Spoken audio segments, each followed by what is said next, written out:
Setelah pada pertemuan sebelumnya kita membahas tentang fenomena-fenomena yang berpengaruh terhadap perkembangan ilmu hubungan internasional, pada pertemuan kali ini kita akan membahas perdebatan besar secara keilmuan dalam ilmu hubungan internasional. Tadi HI pertama kali muncul tahun 1919, artinya masih 101 tahun sampai sekarang. Pemikir generasi pertama HI fokusnya adalah how should build and maintain peace in the world. Bagaimana caranya untuk membangun dan menjaga perdamaian di dunia. Intinya jangan sampai kita balik lagi ke masalah yang sebelumnya terjadi, yaitu perang dunia pertama. Jangan sampai ada perang dunia kedua, intinya seperti itu. Dan mereka berpikir bahwa yang terjadi dengan perang dunia pertama kemarin karena nggak adanya world government, nggak adanya pemerintahan dunia, di mana kemudian nggak ada yang kontrol negara. Ya udah, sekarang saatnya kita bikin pemerintahan dunia, world government. Bentuknya apa? Organisasi internasional. Dibentuklah atas ide dari Woodrow Wilson pada waktu itu. Woodrow Wilson, presidennya Amerika Serikat, mengidekan untuk bikin Liga Bangsa-Bangsa, di mana nanti setiap negara yang jadi anggota di Liga Bangsa-Bangsa akan memberikan sebagian kedaulatan yang dia punya ke Liga Bangsa-Bangsa, sehingga Liga Bangsa-Bangsa punya otoritas, punya legitimasi. Dan di dalam Liga Bangsa-Bangsa dibikinkan juga aturan hukum internasional. Jadi the importance of international law, the role of international organization, ini dua hal yang kemudian intertwine. Hukum internasionalnya seperti apa? Yang mereka bayangkan bukan international law yang seperti sekarang, tapi lebih ke hukum internasional yang mengikat, mirip seperti hukum domestik. Dan ada yang mengenforce, ada yang menegakkan. Siapa yang menegakkan atau yang bisa ngasih hukuman? League of Nations, Liga Bangsa-Bangsa. Itu yang kemudian dipikirkan oleh Woodrow Wilson, lalu kemudian dijalankan oleh beberapa negara. Dibentuklah Liga Bangsa-Bangsa pada waktu itu. Amerika Serikat sendiri ikut Liga Bangsa-Bangsa? Enggak.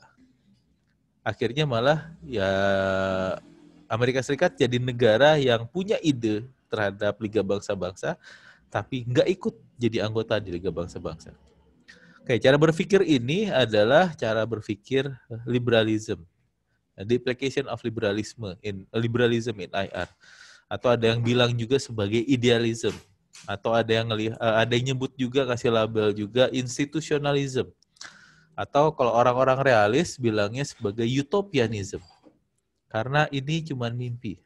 Dan memang mimpi sebenarnya. Kenapa? Karena League of Nations nggak jalan, lalu kemudian perang besar berikutnya terjadi, yaitu Perang Dunia Kedua. Tapi seenggaknya sudah muncul satu pemikiran dari generasi pertama ini yang disebut sebagai liberalism tadi. Apa itu liberalism? Bagaimana cara berpikir mereka atau asumsi dasar yang mereka pikirkan? Pertama, mereka memandang manusia, jadi mereka melihat negara itu kayak manusia, bisa diibaratkan seperti manusia. Dan manusia itu kalau pandangan dari orang liberalisme adalah positif.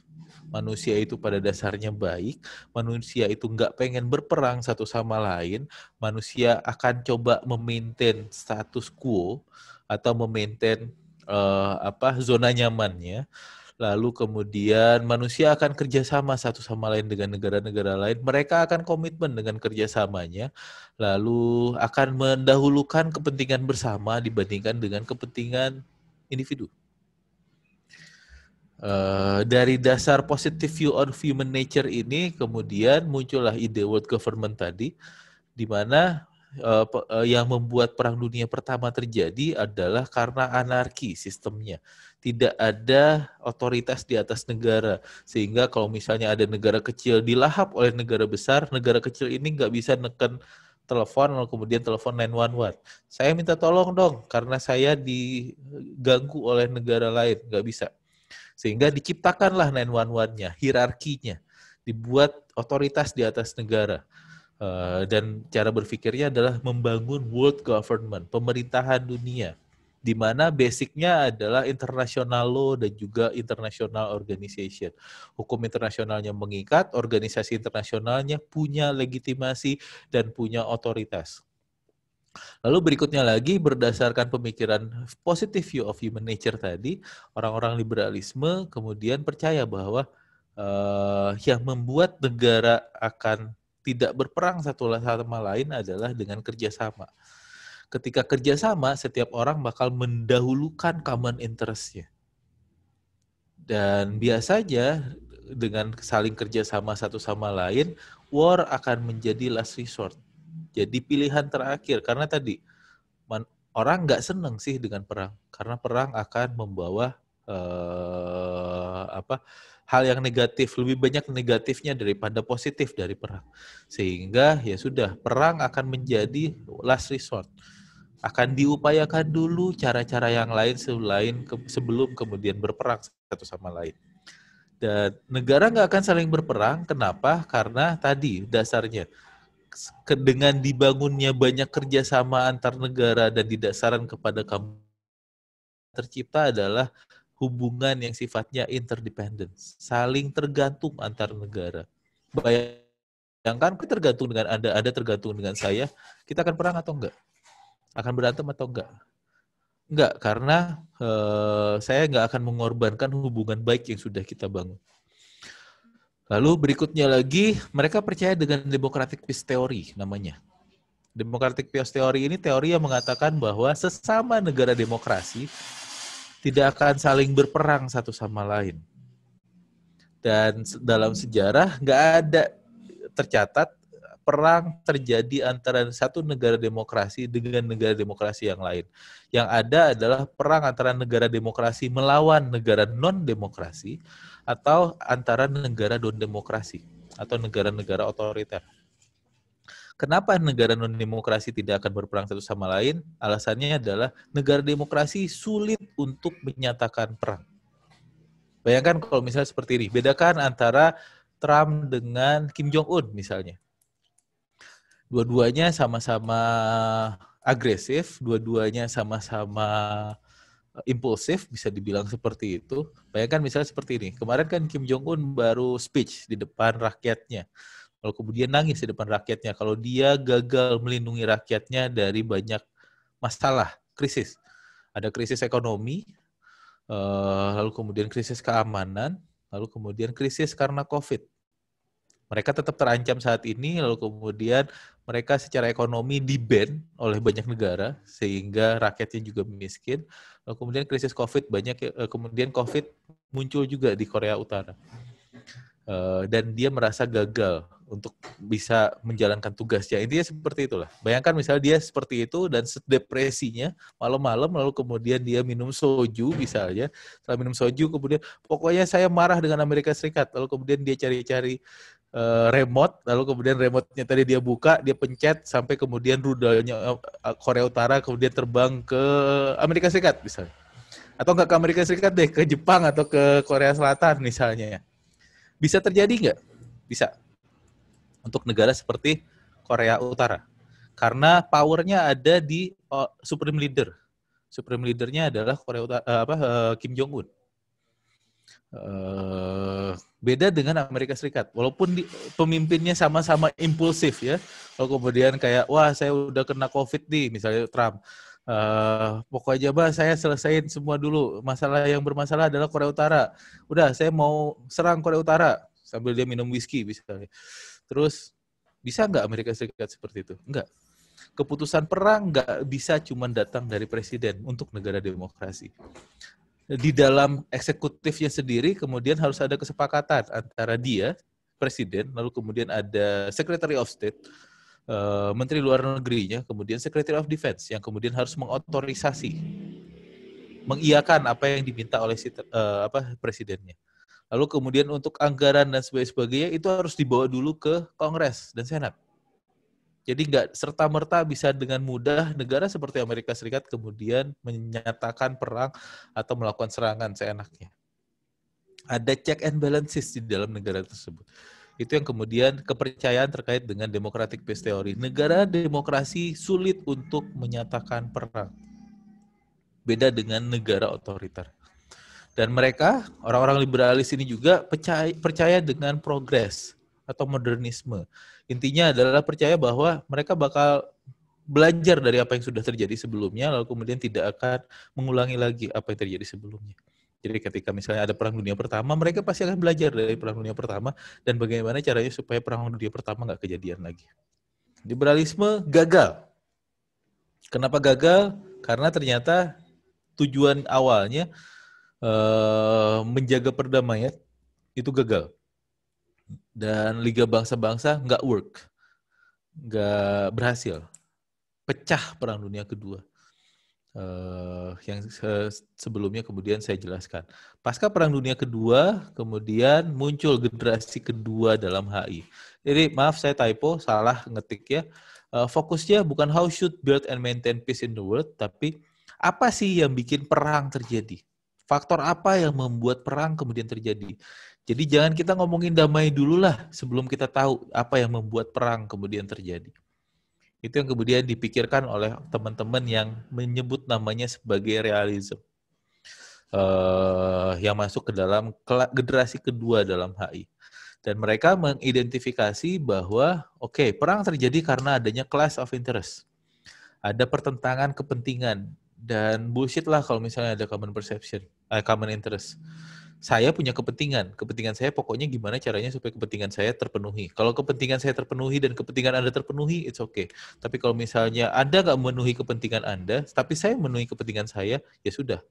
Memang saya akan memperjuangkan kepentingan saya sendiri. Ngapain saya care terhadap kepentingan Anda? Intinya seperti itu. Karena situasinya sifatnya anarki. Anarki di mana tidak ada otoritas di atas negara. Dan dalam kondisi anarki, ya tadi, semua orang kemudian akan struggle for power. Supaya bisa survive dalam sistem yang sifatnya anarki tadi, ya bayangkan kalau misalnya anarki, teman Anda itu nggak ada yang ngatur, nggak ada otoritas di atasnya. Kemudian kita kan nggak pernah tahu intensi orang lain seperti apa. Kalau bisa saja intensinya adalah intensi buruk dan akan melakukan serangan terhadap Anda. Dan supaya negara lain bisa dipastikan tidak akan menyerang Anda harus punya power sebesar-besarnya yang Anda akumulasi di dalam diri Anda sehingga Anda merasa aman dengan power tersebut. Dan kalau Anda nggak punya power, lalu kemudian kayak gimana? Bikin aliansi. Bangun hubungan dengan negara yang lebih kuat yang bisa menjamin keamanan Anda. Tapi aliansi ini bukan kerjasama seperti yang dipikirkan oleh liberalis yang ada win-win solution. Aliansi bisa dibilang ya intinya adalah kerjasama dalam realisme itu no free lunch.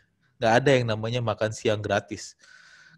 Amerika Serikat mau melindungi Indonesia harus ngasih sesuatu juga ke Amerika Serikat. Intinya seperti itu. Enggak kemudian karena wah kita punya hubungan baik lalu kemudian yuk kita bahu-membahu menciptakan perdamaian dunia yang adil, sejahtera dan sebagainya. Enggak. US punya apa, Indonesia punya apa. US kasih bantuan ke Indonesia akan bantu US di bagian yang mananya. Seperti itu. Ada trade-off. Lalu kemudian dalam sistem internasional kalau misalnya untuk menciptakan perdamaian caranya seperti apa? Tingkatkan kekuatan sekuat-kuatnya sampai kemudian ada titik namanya balance of power. Titik equilibrium di mana kekuatan kita seimbang dengan kekuatan-kekuatan yang lain at least. Dan gak akan rasional buat sebuah negara berperang dengan kekuatan yang sama kuatnya dengan Anda. Ya kalau misalnya Anda perang dengan negara lain yang kemudian punya kekuatan yang sama, berarti kansnya 50-50.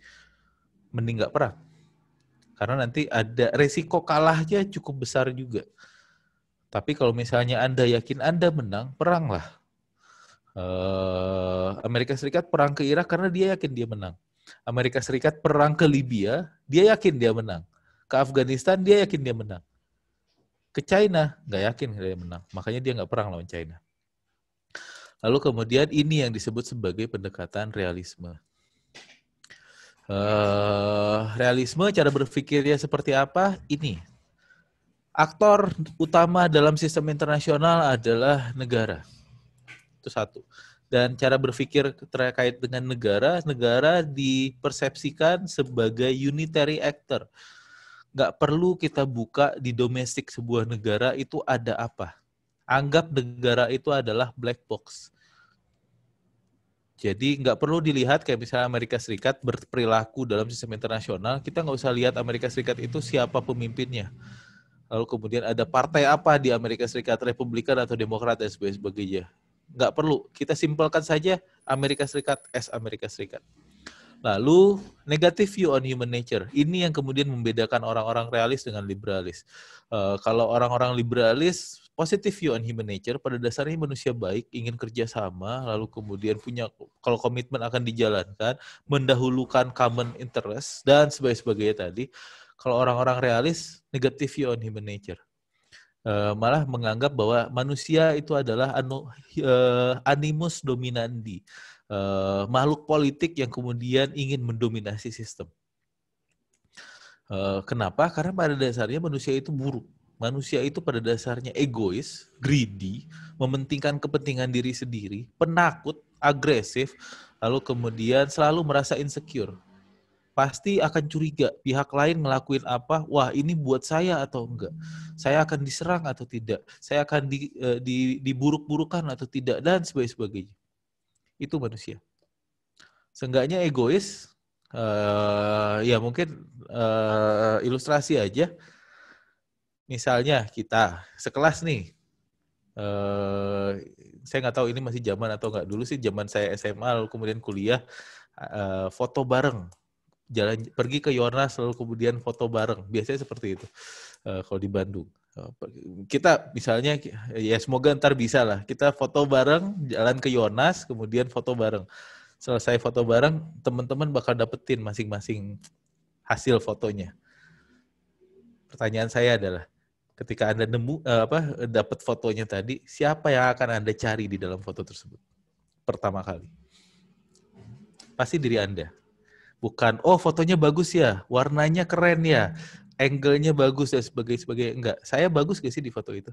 Baru kemudian setelah itu mungkin kecengan Anda lah, atau siapapun itu yang kemudian ada di foto tersebut. Pasti itu.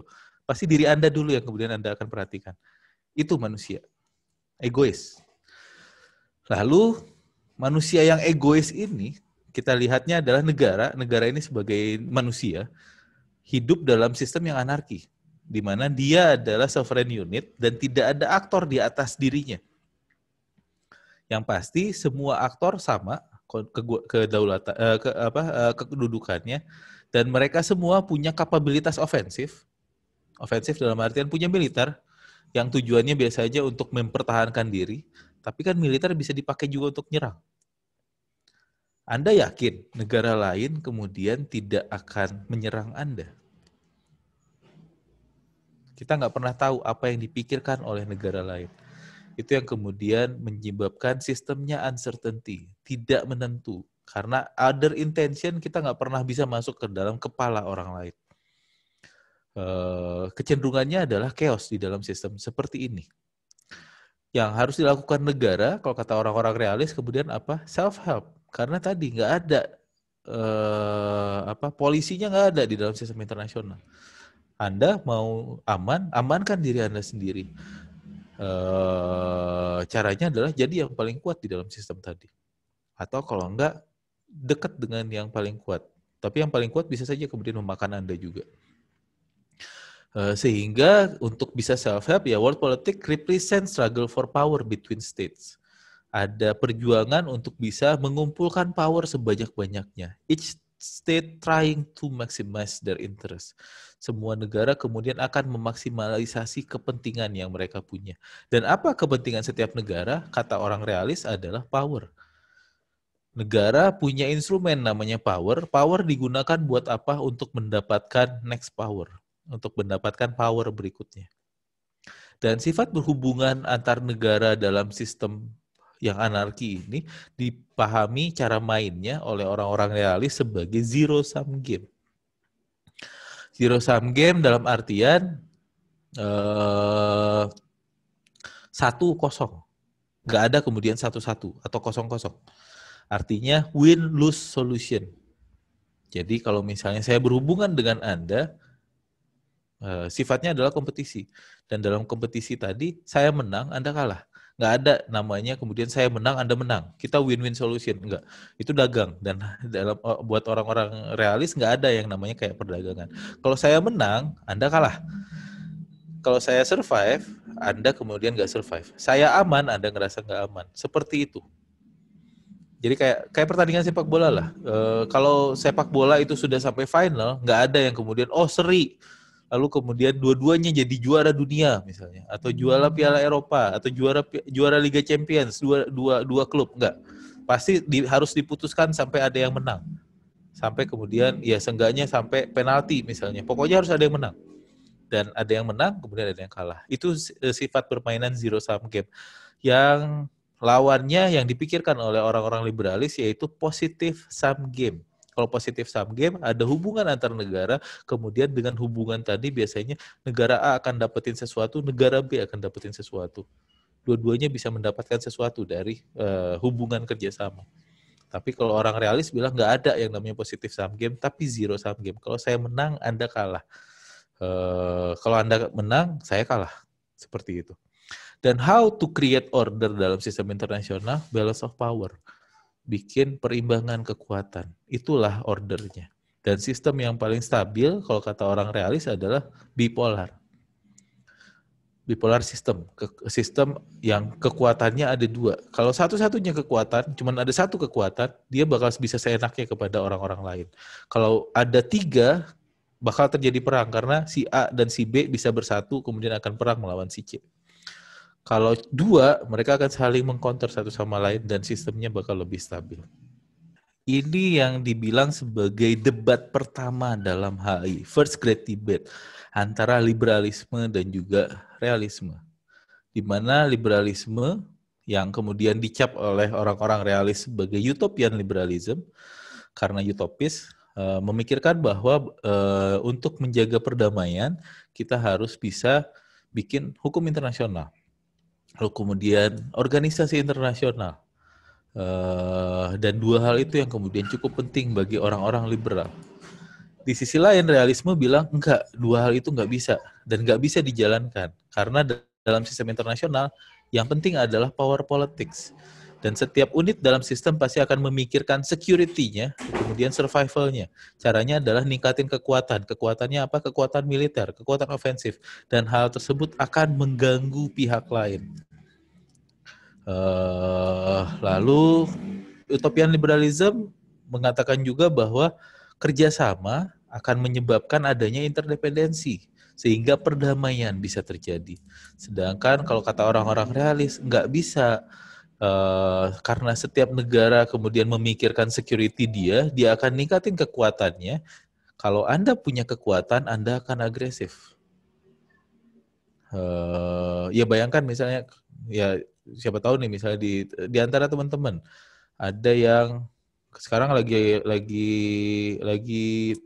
in Brompton misalnya, sepeda harganya sekian puluh juta, Anda dapat hadiah Brompton, terus waduh nggak enak pakai Brompton, ntar katanya sultan, katanya orang kaya dan sebagainya, bakal Anda simpen aja di rumah atau malah karena Anda punya Brompton Anda bakal pakai dan kemudian songong keluar sana. Pasti bakal songong. Seenggaknya ngasih tahu, wah saya punya Brompton.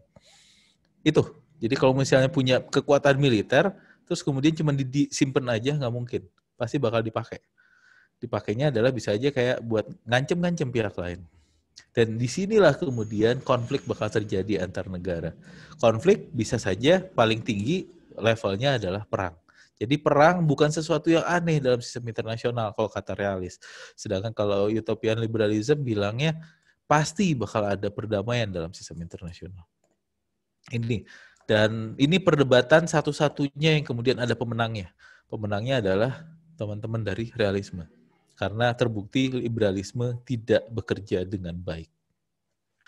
Kedepannya ini mungkin bakal jadi kacamata Anda. Jadi kalau misalnya ada suatu kejadian, Anda melihat sesuatu, Anda bakal ngelihat, oh kayak gini nih. Dan ini bakal berbeda kan. Orang liberalis punya cara pandang yang berbeda dengan orang realis ketika menjelaskan sebuah fenomena. Contoh misalnya kayak gini. Amerika Serikat perang ke Irak, itu kejadiannya. Orang liberalis mungkin akan mendefinisikan, ya Amerika Serikat perang ke Irak buat apa? Dia perang ke Irak untuk menjaga hak asasi manusia, di mana masyarakat Irak itu hak asasi manusianya terbelenggu oleh Saddam Hussein, misalnya seperti itu. Lalu kemudian orang liberalis mungkin bakal bilang juga untuk menanamkan prinsip-prinsip demokrasi di sana sebagai responsibility sebuah negara kepada negara lain yang menderita dan belum menjadi negara demokratis. Misalnya seperti itu. Orang realis bilangnya Amerika Serikat ke Irak perang. Ya, kenapa? Ada minyak di sana. Irak selama ini mengancam bagi Amerika Serikat, ancaman itu harus diselesaikan. Dia bakal melihat lebih ke interest ya, lebih ke aspek-aspek self interest yang kemudian diperjuangkan oleh negara tertentu ketika berperang. Ada minyak, ingin dapetin minyak, lalu kemudian ingin jadi hegemon di kawasan sana, ingin dipakai juga untuk menghadapi Iran, yang notabene Iran berkoalisi dengan Rusia, dan sebagainya. Jadi kejadiannya sama, kemudian cara menjelaskannya berbeda. Ntar minggu depan kita bakal belajar yang lain, konstruktivis kemudian punya pendapat yang lain. Marxis mungkin punya pendapat yang lain. Dalam kondisi konteks yang sama kejadiannya. Terima kasih buat atensi teman-teman. Kita ketemu lagi minggu depan. Kelas sampai di sini. Selamat sore dan salam sehat bagi semuanya.